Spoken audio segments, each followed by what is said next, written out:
"I thought you would understand," my husband said as I stood frozen in the doorway staring at a mountain of cardboard boxes in my living room.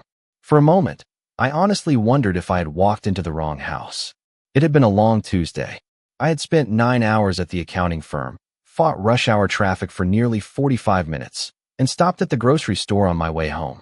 All I wanted was a quiet evening, dinner with my family, and maybe an hour on the couch before bed. Instead, I opened my front door and found two movers carrying a floral armchair down my hallway. One of them smiled politely as he squeezed past me. The other asked if the guest room was upstairs. I did not answer. I simply stood there holding my car keys and grocery bags while my brain struggled to catch up with what my eyes were seeing. The living room looked like a storage unit. Boxes lined the walls. Suitcases sat near the staircase. Several framed family photographs I had never seen before rested on the coffee table. That was when I noticed her. My mother-in-law, Margaret Carter, was standing in the kitchen arranging dishes inside one of my cabinets. She looked completely comfortable, completely at home, as if she had lived there for years. "Emily," she said brightly, "you are home earlier than I expected." Earlier than she expected. I stared at her, then at the boxes, then at my husband Daniel, who appeared from the dining room carrying a lamp. A lamp. My husband was helping his mother move into our house. "What is going on?" I finally asked. Daniel set the lamp down carefully. "Mom is staying with us for a while." The sentence hung in the air. Simple. Casual. As if he had just informed me that someone was stopping by for coffee. "For a while." I repeated. "What does that mean?" Daniel rubbed the back of his neck. That was always a bad sign. He only did that when he knew he should have had a conversation much earlier. "We can talk about it tonight." I looked at the movers. I looked at the furniture. I looked at the stack of boxes labeled kitchen and bedroom. This was not a conversation for tonight. This was a conversation that should have happened before an entire household appeared inside my home. My home. The home Daniel and I had spent 12 years building together. Margaret smiled politely and returned to unpacking dishes. Somehow, that made everything worse. There was no hesitation in her movements. No embarrassment. No uncertainty. She acted like the decision had already been made because, apparently, it had. Nobody had simply remembered to include me. That evening felt surreal. Olivia, our 12-year-old daughter, seemed excited about her grandmother moving in. Daniel behaved as though nothing unusual had happened. Margaret talked cheerfully about organizing her room and getting settled. Meanwhile, I pushed food around my plate and tried to understand how my entire life had changed during a single workday. After dinner, Daniel finally explained that Margaret had sold her house. The statement surprised me. Margaret loved that house. She had lived there for more than 30 years. Every holiday gathering, every birthday celebration, every family barbecue, everything happened there. Why did she sell it? I asked. Daniel glanced toward the hallway before lowering his voice. It was the right time. That was not an answer. It was an escape route disguised as an answer. Later that night, after everyone went to bed, I walked downstairs for a glass of water. The house felt different already. Unfamiliar. As I passed the guest room, I noticed the door standing slightly open. Inside, boxes covered nearly every surface. Most looked ordinary. Clothes, books, decorations. Then something caught my eye. A large manila envelope rested on the nightstand beside Margaret's bed. Across the front was a bank logo and several bold words stamped in red. Final notice. I stood there for several seconds staring at it. Something about the envelope made my stomach tighten. Because suddenly, for the first time all day, I found myself wondering whether my mother-in-law had told us the whole truth about why she moved in at all. I barely slept that night. Every time I closed my eyes, I saw the manila envelope sitting on Margaret's nightstand. The words final notice replayed in my mind long after the house had gone quiet. Around 3 in the morning, I finally gave up trying to sleep and stared at the ceiling while questions chased each other through my head. Why had Margaret sold her house? Why had Daniel agreed to all of this without talking to me?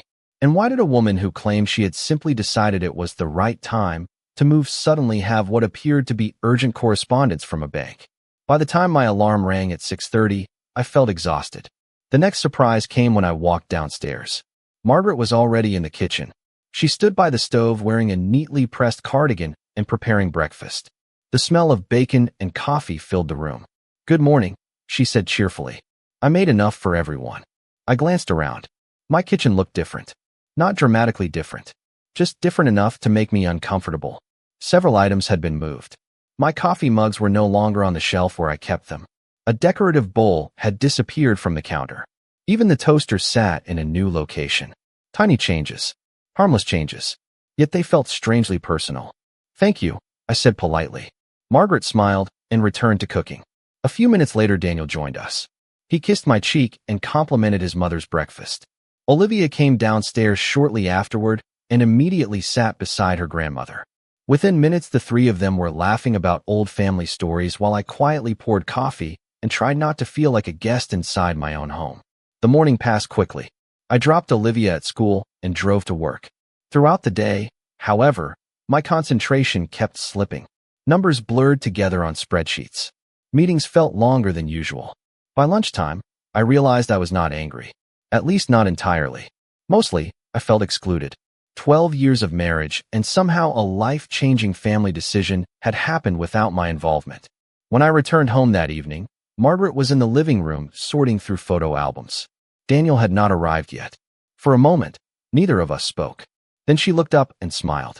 "I found some wonderful pictures of Daniel when he was young." I nodded. "I am sure you did." There was a brief silence. Not hostile, just awkward. "You seem unsettled," she said gently. The directness caught me off guard. I sat down across from her. "Would you be?" Margaret studied me for several seconds. "Probably." That answer surprised me. I had expected defensiveness. Instead, she seemed thoughtful. "Then why did this happen without anyone asking me?" I asked quietly. Her expression changed. Not dramatically, just enough for me to notice. She closed the photo album. "That is a question for Daniel." Another careful answer. Another answer that somehow avoided the center of the conversation. Before I could respond, Daniel walked through the front door carrying takeout containers. The moment disappeared. Dinner came and went. Everyone acted pleasantly. Yet underneath the surface, tension lingered. Later that night, after the others had gone upstairs, I remained in the living room pretending to watch television. The house was silent. Eventually, I got up to lock the doors before bed. As I passed the guest room again, the door stood slightly open. The same envelope remained on the nightstand. For several seconds, I debated walking away. It was not my business. It was not my mail. Yet something about the situation felt wrong. The story I had been given contained too many missing pieces. I stepped closer. The envelope remained sealed, but another document partially protruded from beneath it, just enough to reveal a single line of printed text. "Property sale settlement." My heart skipped. Property sale. That part made sense. Margaret had sold her house, but the date printed on the document did not. I leaned forward slightly. According to the visible portion of the paperwork, the sale had been completed almost 6 months earlier. I stared at the page in disbelief. 6 months. If Margaret sold her house 6 months ago, then why was she only moving in now? And more importantly, where had she been planning to live during all that time? For the rest of that night, I could not stop thinking about the date on the document. 6 months.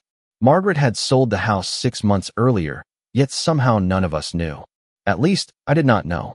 The more I thought about it, the more impossible it seemed. Daniel and his mother spoke several times a week. They had lunch together almost every Sunday. How could a major life event like selling a family home remain hidden for half a year? The following morning, I decided not to mention what I had seen. Not yet. If there was one thing I had learned during my years as an accountant, it was that people often revealed more when they believed you knew less. So I watched. I listened. I paid attention. Margaret settled into the house surprisingly quickly. Within a few days, she seemed to know everyone's routines better than I did. She knew when Olivia left for school. She knew Daniel's favorite breakfast. She even knew which delivery drivers usually arrived on our street around dinner time. None of that was unusual by itself. Grandmothers often paid attention to details. What felt unusual was how carefully she seemed to avoid discussing her own situation. Every conversation flowed smoothly until someone asked about her plans. Then the subject changed. One evening, Daniel mentioned a neighbor who had recently moved into a retirement community. Margaret immediately asked about Olivia's science project.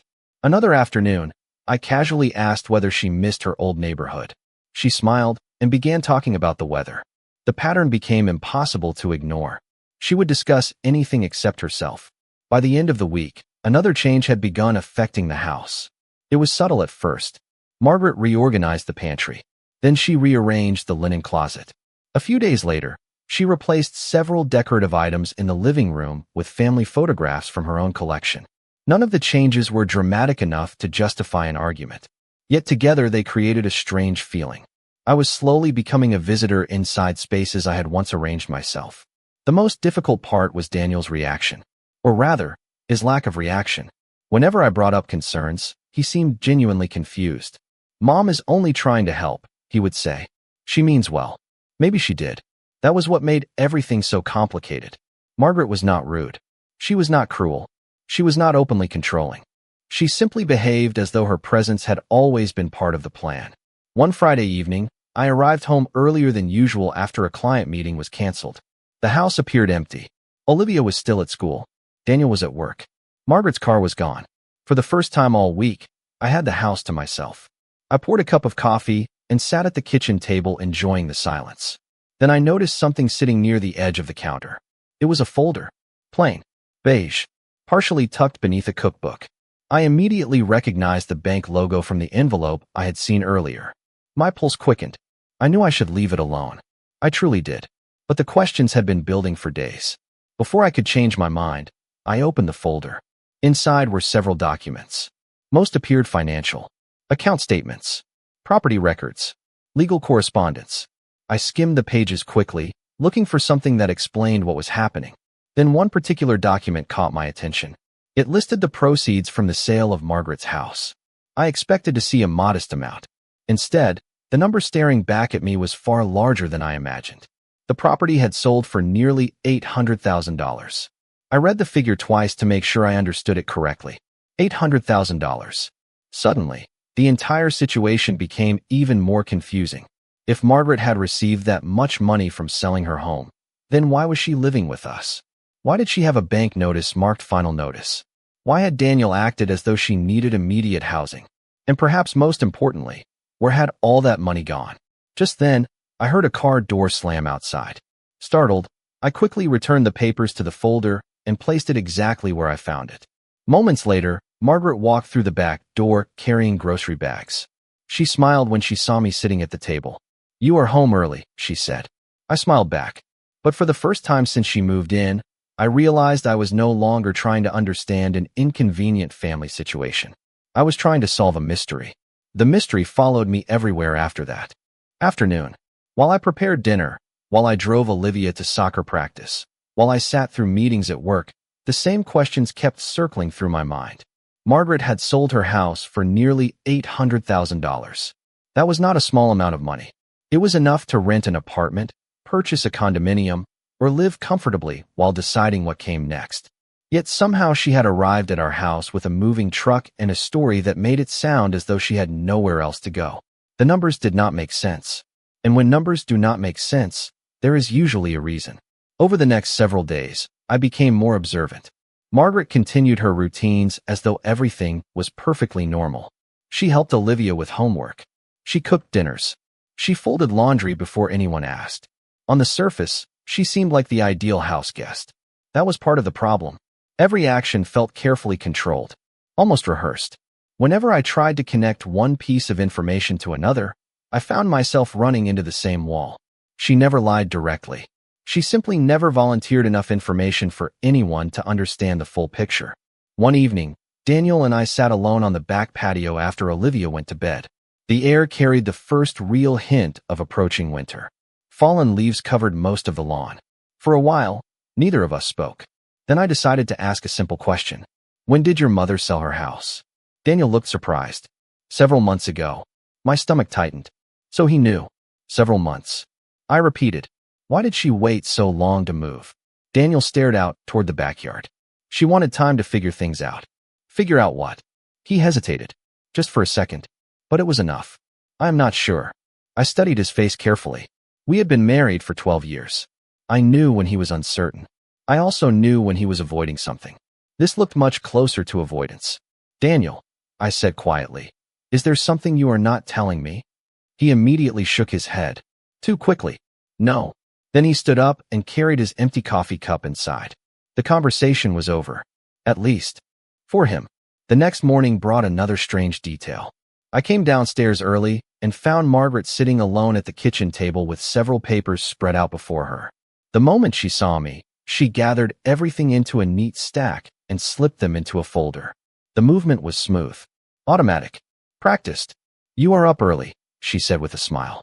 "Could not sleep," I replied. For a brief moment, our eyes met. Something passed between us. Not hostility, not fear, recognition. We both knew there were unanswered questions sitting in the room with us. Neither of us mentioned them. Later that week, Olivia accidentally provided another piece of the puzzle. We were driving home from school when she mentioned spending time with her grandmother. "Grandma seems happier now," she said. "Happier?" I asked. "She used to cry a lot when she talked on the phone." I glanced toward her in surprise. "When was this?" Olivia shrugged. "A few months ago. Sometimes when I stayed at her house." A few months ago. The same period when Margaret sold her property. Another small piece. Another detail that did not quite fit. That evening, after everyone went to bed, I found myself standing outside the guest room again. The door was slightly open. A lamp glowed softly inside. Margaret had fallen asleep while reading. A book rested on her lap. Beside the bed sat the same folder I had seen before. For a moment, I looked at her sleeping peacefully. She did not appear manipulative. She did not appear calculating. If anything, she looked tired. Deeply tired. Older than her 70 years. That realization unsettled me more than any document I had found. Because for the first time, I considered the possibility that I might be asking the wrong question. Maybe the mystery was not where the money went. Maybe the mystery was what had happened to Margaret before she ever arrived at our front door. And the next morning, I would discover a clue that changed everything I thought I knew about her. The clue arrived on a rainy Saturday morning. I found it completely by accident. Margaret and Olivia had gone to a local craft fair while Daniel spent the day helping a friend replace a fence. For the first time in weeks, the house belonged entirely to me. I decided to use the quiet hours to catch up on chores.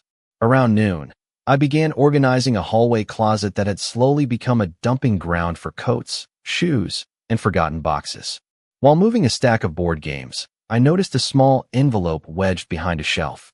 At first, I assumed it belonged to Olivia. Then I saw Margaret's name written across the front. It had probably slipped out of one of her boxes during the move. I stared at it for several seconds. Part of me wanted to place it aside and forget I had seen it.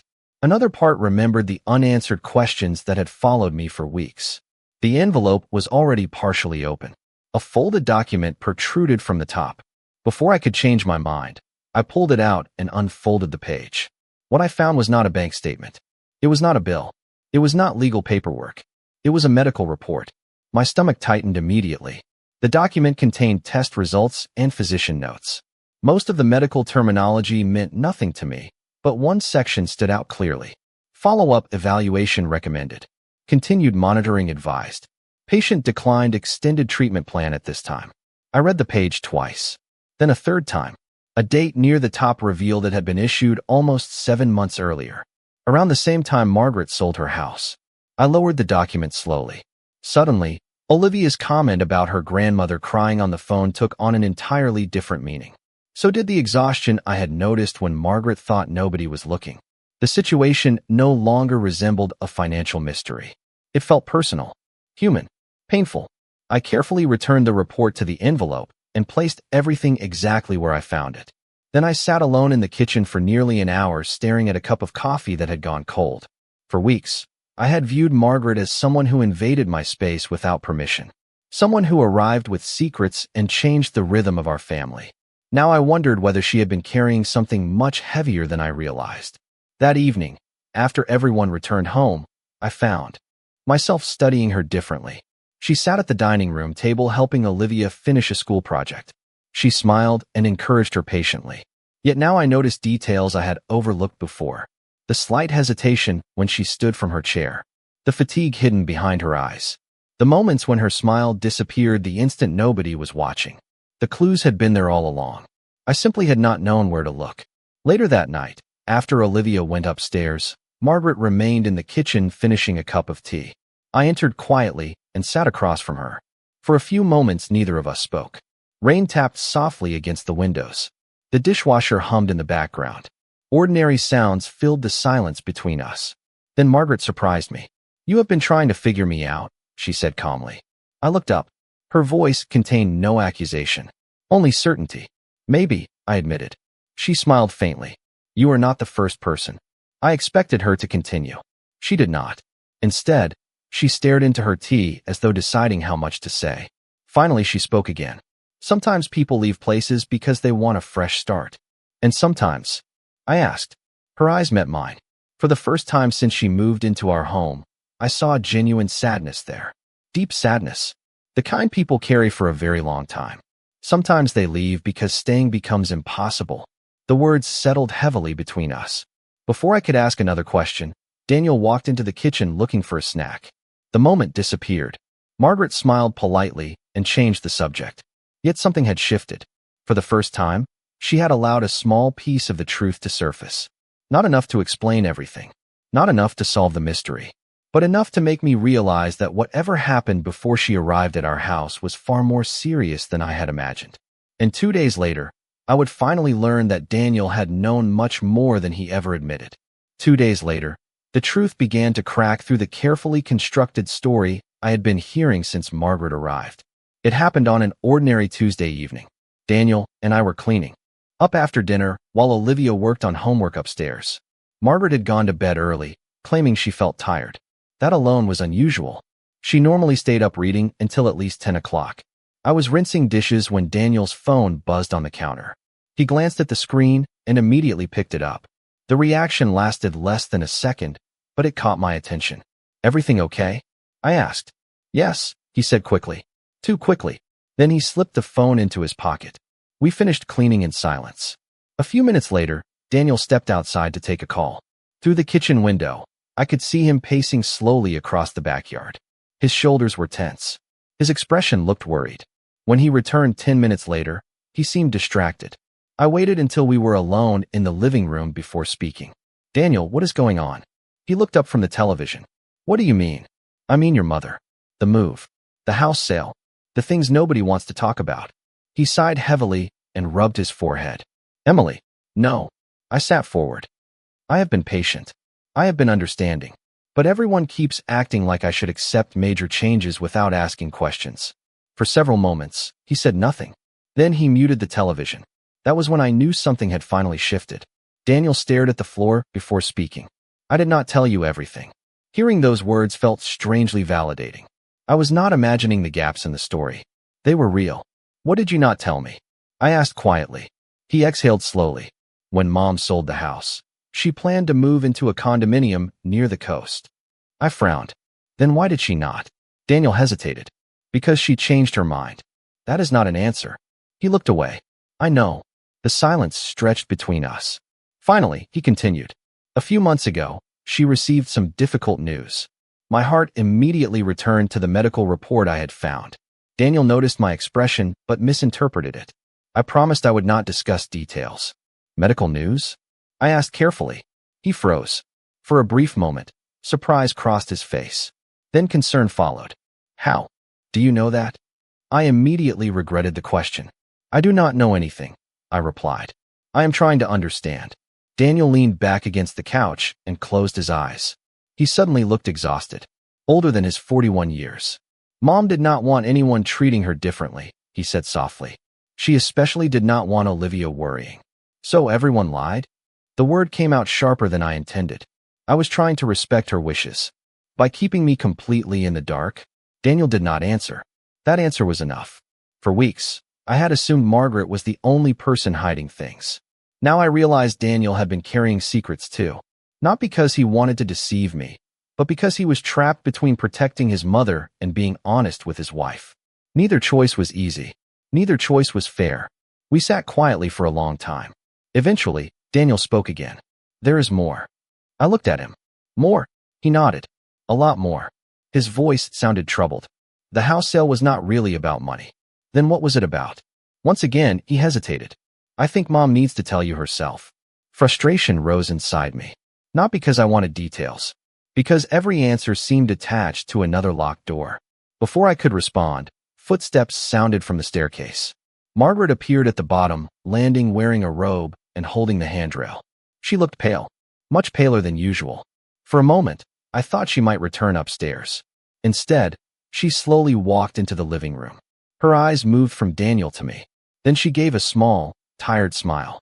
I suppose we cannot keep doing this forever, she said quietly. Neither of us spoke. Margaret lowered herself carefully into a chair across from us. For several seconds, she stared at her hands. When she finally looked up, her eyes glistened with emotion I had never seen before. There are things you both deserve to know, she said. And in that moment, I realized the mystery that had consumed our family for weeks was finally about to become the truth. Margaret sat quietly for several moments before speaking. The room felt unusually still. Even the television remained dark and silent behind us. Outside, rain tapped softly against the windows. I watched my mother-in-law carefully. For weeks, she had seemed composed, controlled. Now, for the first time, she looked vulnerable. Not weak, just tired. The kind of tiredness that settles into a person after carrying something heavy for too long. I should have told you sooner, she said. Her voice was steady but softer than usual. Daniel lowered his eyes. I remained silent. Margaret folded her hands together and stared at them for a moment. 6 months ago, I thought I had my future planned. She explained that after selling her house, she intended to move into a condominium near the Connecticut shoreline. She had already selected the property. She had already begun preparing for the move. For the first time in decades, she was excited about building a life entirely on her own terms. Then everything changed. A routine medical appointment led to additional tests. Additional tests led to more appointments. More appointments led to difficult conversations she never expected to have. The doctors found something they wanted to monitor closely, she said carefully. Nothing immediate, nothing catastrophic, but enough to make me reconsider a few things. I immediately understood why Daniel had been so protective of the information. Margaret was not describing an emergency. She was describing uncertainty. Sometimes uncertainty can feel even heavier. I did not know what the future would look like, she continued, and I did not want my family making decisions based on fear. Her eyes moved toward Daniel, especially him. Daniel looked away. I could see emotion building behind his calm expression. Margaret smiled sadly. Your husband has always tried to fix problems, even when they cannot be fixed. For the first time all evening, a small laugh escaped Daniel. It lasted only a second, yet it changed the atmosphere in the room. Margaret continued. The condominium was not the issue.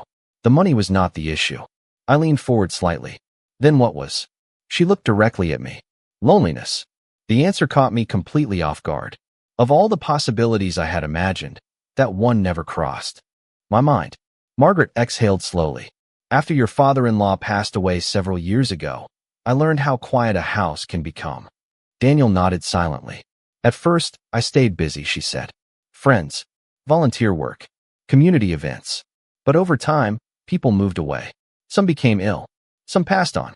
Her voice remained calm, but the sadness beneath it was impossible to miss. When the doctors mentioned additional monitoring, I suddenly realized something. She paused. I was planning a future that looked very peaceful on paper and very lonely in real life. The room fell silent again. Suddenly the pieces began fitting together. The house sale, the hesitation, the secrecy, the exhaustion. None of it centered around money. None of it centered around property. It centered around fear. Not fear of illness. Fear of facing life completely alone. Margaret glanced toward me. I wanted to ask if I could stay here. Her voice softened further. But asking felt selfish. I blinked in surprise. Selfish was the last word I expected. Then why not just tell us? I asked. Her smile became almost embarrassed. Because I was afraid you would say no. The honesty of that answer hit harder than anything else she had said. For weeks, I had viewed the situation through my own frustration. I never considered how frightened she might have been. Not frightened of me. Frightened of rejection. Frightened of becoming a burden. Frightened of hearing that there was no place for her. Margaret looked around the room we all shared now. Daniel knew part of the story, she said. But not all of it. Daniel nodded. She never told me how scared she was. Margaret smiled sadly.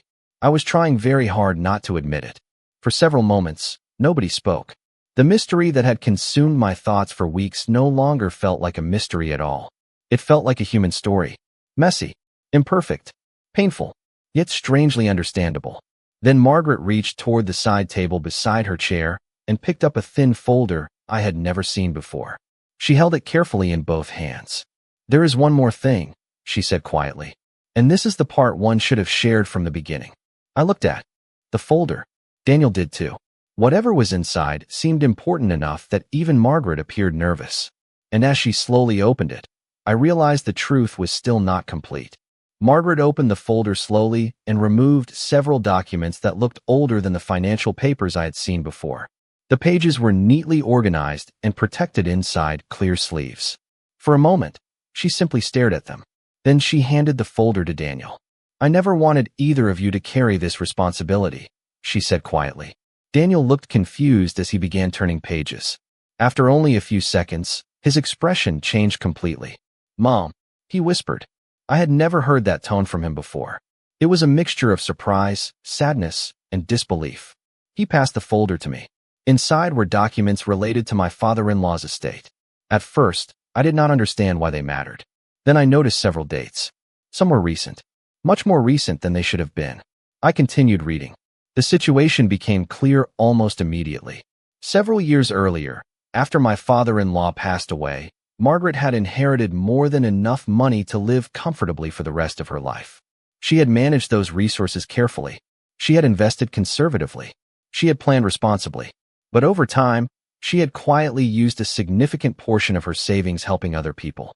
Family members, friends, former neighbors, a grandson of an old friend who needed tuition assistance, a widower who struggled after medical expenses, community organizations that lost funding. The list continued for pages.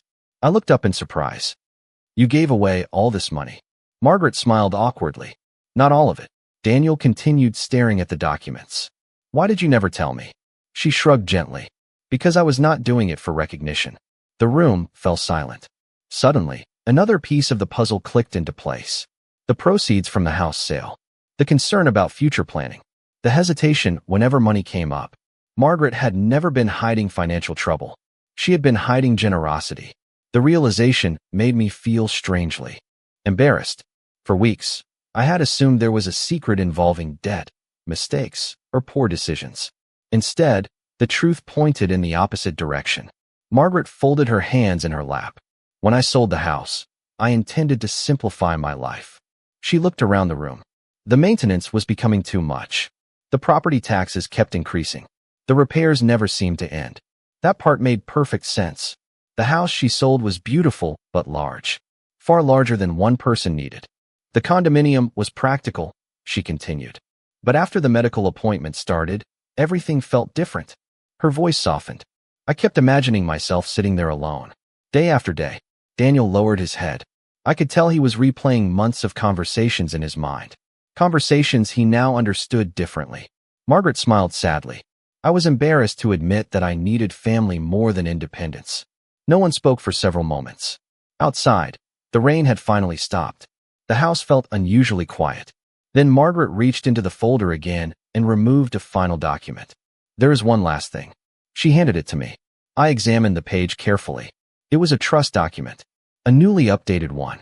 My eyes moved slowly across the text until I reached the section listing beneficiaries. I blinked.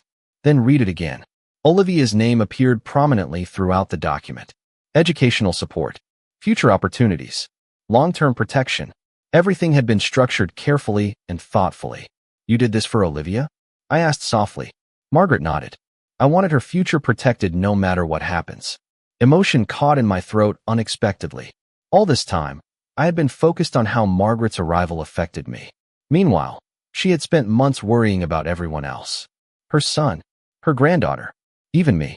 Not because she expected something in return, because that was simply who she was. Daniel reached across and squeezed his mother's hand. For the first time since she moved into our home, there were no secrets sitting between us. No missing explanations. No carefully avoided questions. Just the truth, honest and imperfect. Margaret leaned back in her chair and looked exhausted, but somehow lighter than before. The burden she had carried for months finally seemed smaller. As I closed the folder and placed it gently on the table, I realized something important. The woman I thought had invaded our home had actually arrived carrying a lifetime of sacrifices nobody had bothered to see.